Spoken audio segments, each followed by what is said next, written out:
Hi, my name is Frida Sten, and this is my recap of everything that happened in Night of Shadows.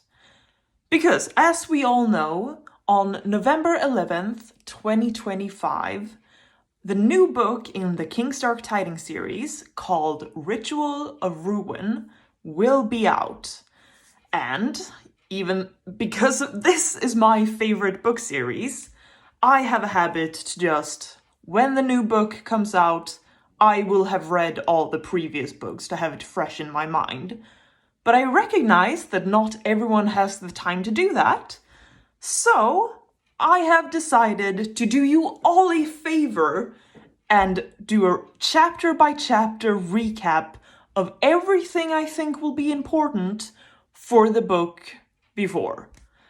Yeah. So, I have plans to do this for Dragons and Demons too, before the next book is released. I might do it for the other books too, but I am very sure I will not have time for that before the book comes out. So, gotta check my notes if I've missed something. Right. Talking to the camera is the devil, and I will not do it. So instead, you are going to get to watch me make some calligraphy of the Striker's rules, or the Res's rules. They're basically the same, and yeah, I think that's it. Have a nice time, and you better enjoy it, because this is much more effort than you would think. Yeah, let's start. Prologue. Cadian taunts Frisha and Thressen that Reskin is dead. He doesn't know Beringish is dead. Cadian is paranoid about everything. He creates demons from willing victims. We find out that the demon possessing Cadian is the Crown Prince of Demons. The demons summoned declared, "Death to the Anon, death to the Antep, and untold horrors to Wesen Seth." Chapter 1. There are rumors that the true king is still alive, so the gang goes to his tomb to confirm his death. Fake Frisha is being improper with Kai, and has been with a lot of people. They have to fight Ashians at Reskin's tomb. Wesen's friend from the Battle Mage Academy was there.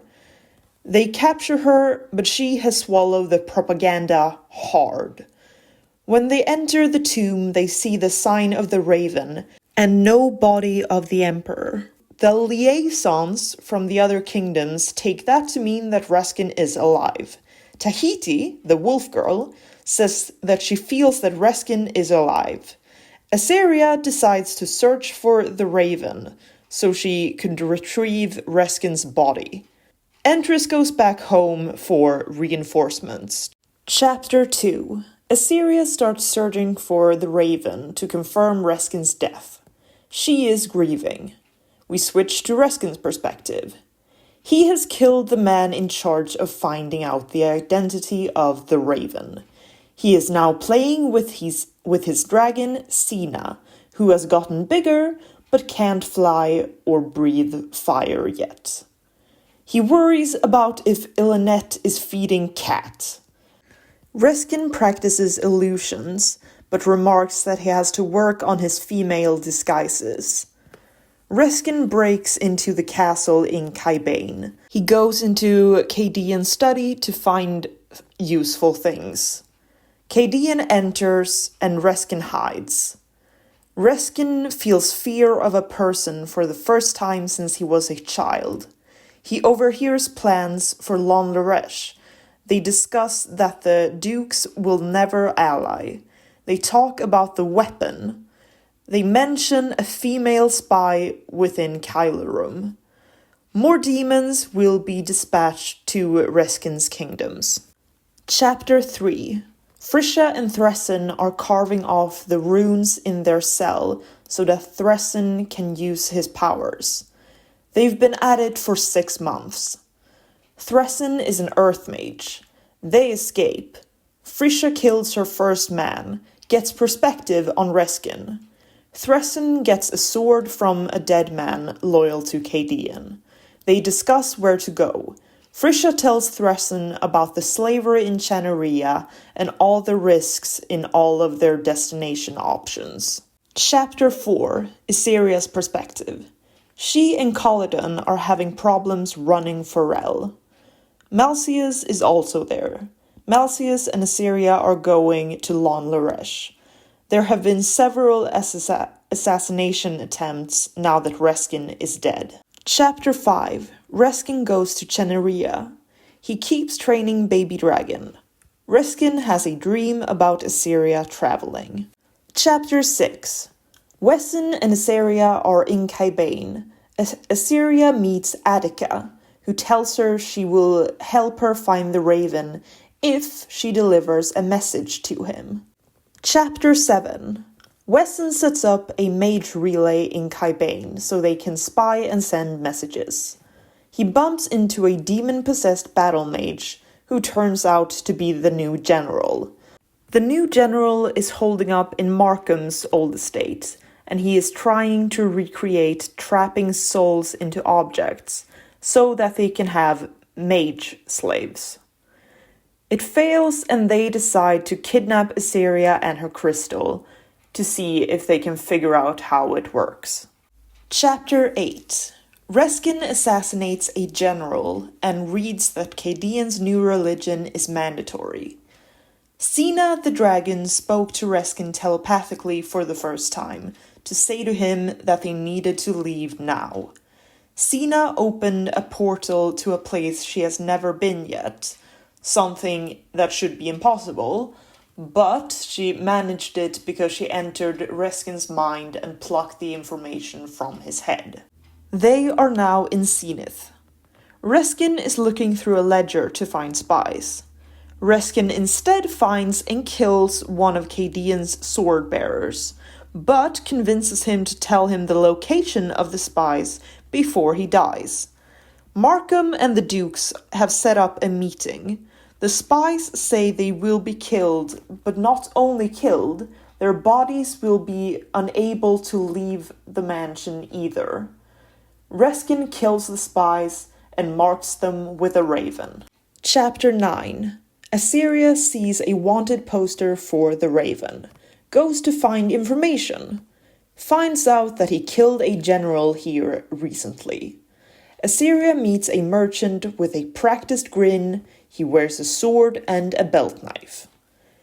He tells her he fancies her. She rejects him. Iseria has another dream about Reskin. The mercenary is named Gavin. When I first read this book, I thought Gavin was Reskin, in disguise. That doesn't seem to be the case, but he's definitely going to be important. Chapter 10. Back to Kyle. Frisha the Golem is pumping Tyrion for information. Why Tyrion is still supplying it when he's noticed how different she is a mystery. Seriously, they got two brands running around. This is not a far leap in logic. Thressen and the real Frisha are talking on the road. Frisha firmly believes that Reskin is still alive. They get attacked, a stranger helps them, the stranger has a cat and healing supplies. He's going to Surette. The guy is a stonemason. He decides to follow Frisha and Thressen to Kyle. Thing to note, Reskin disguises his dragon as a cat. Chapter 11. Iseria and Gavin continues to travel together. Iseria follows the Raven's associates to the Mage Relay, where they leave a message for the Raven in code. Chapter 12. Reskin goes to the Mage Relay to collect the message. When he spots Iseria, he behaves like a teenage boy with a crush. He wants to tell her he's alive, but doesn't because he thinks she will tell Entris. He decides to meet Iseria with his new Shalem blade. Iseria and the Raven talk. The Raven tells her he took Reskin's body so the Suelian Empire would not fall. The Raven tells her about the spy in Kyle. Asteria tries to capture the Raven, but fails. The Raven says he will return the body at some point.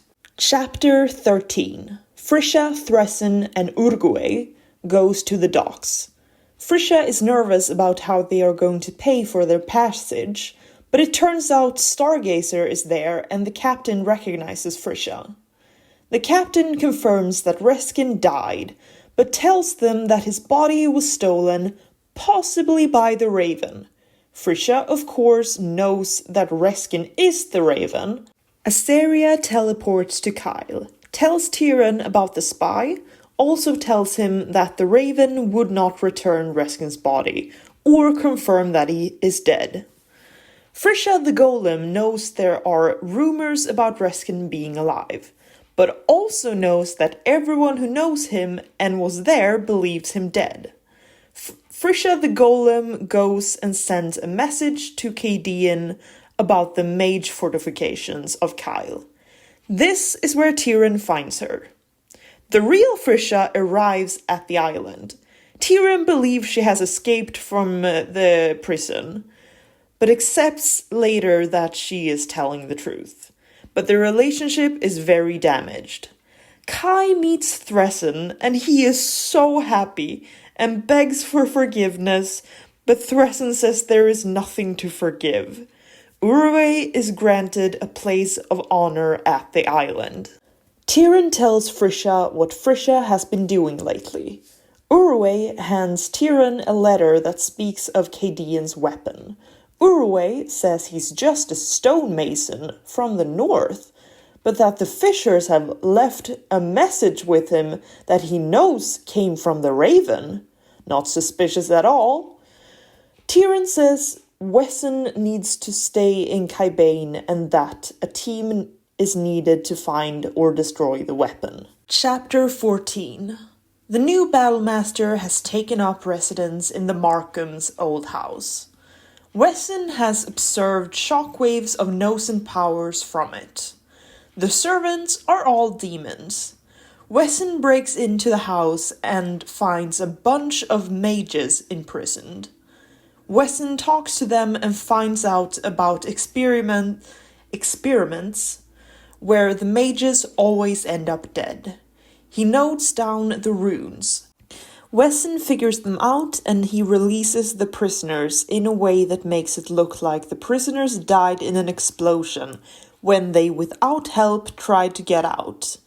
Wesson runs into Raven goons and contemplates killing them, but just marks them as criminals and knocks them out. When he returns to his room, he is greeted by someone who looks a lot like Reskin, before they are attacked and Wesson passes out. Chapter 15. Reskin drags the unconscious and poisoned Wesson to a rooftop away from the fiery battle. Wesson wakes up, they talk. The Raven battle mage goons were likely looking for spies. Wesson tries to convince Reskin to become emperor again, but fails. Reskin says life will be easier if a leader in Kyle knows about him. Chapter 16. Reskin goes back to the fortress. Reskin goes into the castle and starts listening in on Markham's war meeting. He follows Markham's party to the meeting with the dukes. Reskin knows there is an assassin running around and is trying to find him or her. The dukes argue about the right move and who is going to be the successor to the throne. Duke Darning is nearly assassinated. Markham strongly suspects that Reskin is the true king. Markham and Tyrion's father wants to contact the Empire, but the other dukes are undecided. Reskin goes and builds a mage relay. Reskin interrupts an assassination attempt with poisoned wine. Reskin tracks down the assassins. The assassins have a little meeting and decide to try the explosives next. The assassins turn out to be strikers. One of the strikers says, "You are too late," before he dies. Reskin gives the mage relay to Markham and the dukes, with an unsigned note explaining what it is and how to use it. Chapter 17. Reskin continues looking for the explosives. He then takes a little trip to the Black Hall to get information on anything that could make the Dukes do what he wants. The Black Hall doesn't know the motive for Cadian's new religion. There is a hit on the Queen of Lon Laresh, but the Black Hall doesn't know who issued it, and the Hall also does not accept hits on the Empire. Reskin goes and rescues a mother and a daughter. The woman is named Elisha, and she is Duke Atretion's mistress. The girl is his bastard daughter, and Cadian has been keeping them prisoners to blackmail him with. And Duke Atretion cares so much about his mistress and child that he is willing to give up the throne and vote for speaking with Kyle.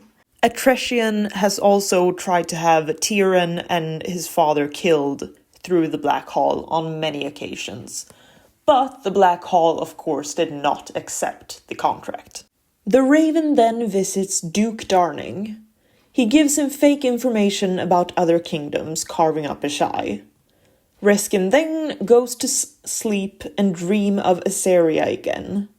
He tells her he is alive and tells her not to tell Entris. Reskin sees a demon. The demon says he has planted the explosives. Reskin finds the explosives and throws them far away. When he gets back, he comes in time to see Tyrion talk to the Dukes, and his father being very proud of the man he's become. Reskin follows Markham back to the fortress, then goes back to Kyle. Chapter 18. Wesson meets with his reinforcements from Kyle. Farson, Aseria, Conovan, Auda, Wesson's battle mage friend. The mages Wesson rescued tell him that there are imprisoned mages not sworn to Cadian. Wesson decides to rescue them at some point. The mages he rescued go back to Kyle. The gang break into the library to try and find out things about the Sen. They study what they've stolen and find out about Cadian's plan to control mages by trapping their souls. Wesson tells them about Aseria. Chapter 19. Aseria went to Kyle to warn them that the crystals might get stolen. She had a talk with Entris and decided not to tell him Reskin might be alive. Reskin is also at Kyle. He found out Tam has disappeared and teleports to Gendishen. He goes into Tam's old quarters and finds evidence of the Fae. Reskin finds a magical object and goes to Wesson to find out what it is. It is something called a beacon stone, basically an object that will find its twin. Reskin tells Wesson to warn Aseria about the attempted kidnapping that will occur against her. Chapter 20. Aseria and Malseus find out about an assassination attempt on the Queen. They get a summons to the palace and go there, but not before Aseria sends back poison soup that a boy then dies from. On their way to the palace, they are attacked by another echelon when passing through their territory. Aseria is literally stabbed in the back. Not figuratively, however, because it was the battle mage demon who's after her who did it. Or arranged for it to be done, or something. That demon seems to have some sort of fetish for betrayal. He went on a long tirade about how he was going to make his prey so miserable before he caught her. And yeah, I think one of the reasons Aseria has not been kidnapped during this book, because she isn't, is because this fucker just did not bother being practical about it. Anyway, they arrive at the castle. Aseria talks to the queen. Queen Erisiel wants Aseria to pretend Reskin is alive. Queen Erisiel also wants Aseria to relinquish one of her echelons. Aseria has not decided if she will pretend that Reskin is alive. Chapter 21. Reskin gets attacked by Droglix. Here we get the first instance of Reskin's black sword being magical. It shoots lightning. It seems to only do magic when Reskin pushes his magic through it. Sina gets injured. Reskin tries to heal her. Belior shows up and reminds him to bring an Ielvanon army. Reskin continues looking for Tam. He finds him. Turns out, when Reskin made the deal to provide an army to the Fae, that meant an army on their terms. And it seems they can both demand the army be Ielvanon, and that anyone belonging to Reskin is fair game to recruit. So Tam has been chosen to be their general, because the hole in his head made him able to communicate with the Fae. He's kind of going to be their bridge to the humans. A bridge that is sorely needed because the Fae speak in riddles only, and it will be very useful if someone can actually understand what they're trying to say. At first, when Reskin tells him he doesn't know how to get him out of this, Tam is upset, says he's going mad and that the Fae keep trying to make deals with him. But then he gets excited for the adventure. Chapter 22. Reskin leaves him and goes to Lan Laresh to make sure Assyria won't get assassinated or kidnapped. He arrives just in time to hear that Queen Arisiel has been murdered. Reskin reveals himself to Malseus and Assyria, tells Assyria to claim Ceruleus and become queen. Ceruleus accepts the claim and Assyria lays claim to the throne. Important to note, I don't think it's important, but it's funny. Ceruleus demands to be first consort and Malseus has now been pushed down to second lover. Yeah. Like I said, it's probably not important, but I find it really funny and I wanted to share with the class. So, one of the other contestants demands the right of trial, where every contender for the throne will go through deadly trials to prove that they're the best choice. You don't have to win all the trials to be queen, you just have to survive them. The first trial is a debate. Malseus stands as Assyria's champion. They get a magic amulet for the language barrier. The biggest difficulty here is that Malseus hates Lan Lareshi customs, and they cannot lie. Chapter 23. Reskin overhears a plot to make sure Assyria dies during the trials. Griselda, the only important contestant, has contracted a bunch of assassins to kill her. Malseus and Assyria gets put in the cage above a magic fire. If the voters don't like what they hear, your cage goes down. The first question goes well, the next questions go badly, and for the last question, the one they couldn't prepare for, they will die if the crowd don't like it. And the final question is, should Lan Laresh stay within the empire? The first group that answers this wants them to stay within the empire. And they meet a fiery death. Remember, they can't lie because all the truth spells and stuff. But Malseus manages to pull off such a heartfelt speech about staying together against Chaldean's demons and how Reskin protects people, that they get raised out of the fire. While giving the speech, Malseus also realizes that Pallas's death was Chaldean's fault, not Reskin's. After that, they take a bath, and Griselda sends one of her men to kill Assyria. Malseus stops him, but for Lan Lareshi legal reasons, they cannot get justice for the crime. Chapter 24. Next, there's an economic trial on trade. Assyria's champion does well, but still is punished with 1 poison goblet. Assyria's team drinks, and 1 on her team dies. 2 on Griselda's team dies, and she does not care. Assyria cares a lot. This is the main reason her people like her. She actually gives a shit if they live or die. Malseus confesses his feelings for Asteria. Turns out he had feelings for her when they first met and was jealous that Pallas acted on them.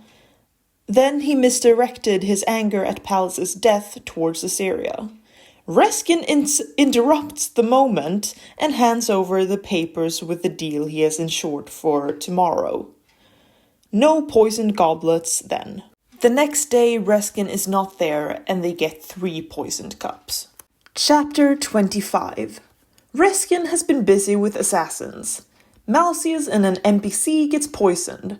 Reskin steps in and gives Asteria the antidote. They pretend Malseus fainted. The other guy just dies. One queen contestant also dies. Griselda had her killed.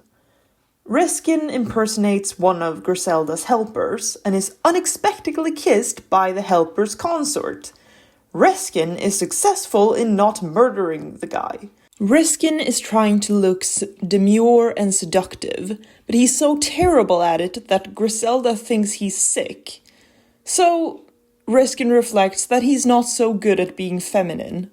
I really don't think this is important, but I thought it was really funny, so who knows, maybe this will come true. Reskin meets with the Adana Row, finds out Cadian tried to kill Queen Erysiel through both the Black Hall and the Adana Row. Reskin thinks Cadian must have unknown plans for Lan Laresh. Asteria and Ceruleus battle with Griselda and her battle mage consort. Reskin is dealing with demons in the streets. The Black Blade is shooting lightning and being very magical. He finds out that the demons are just a diversion so that Asteria can be grabbed, but makes the decision to kill the remaining demons anyway so they won't kill the people. Chapter 26. The battle continues. Asteria kills Griselda's battle mage. The demon shows up, kills Griselda. They had been working together. The demon kills a lot of battle mages. Asteria tricks the demon into jumping into lava with her. Asteria is about to die, but Malseus catches her and drags her up. They kiss. The demon is dead. As the last living contender, Asteria is crowned queen. Ceruleus is alive but severely injured. Asteria is now very popular with both the people and the nobles. As her first act as queen, she sends everything they have to fight the demons in the streets. Chapter 27.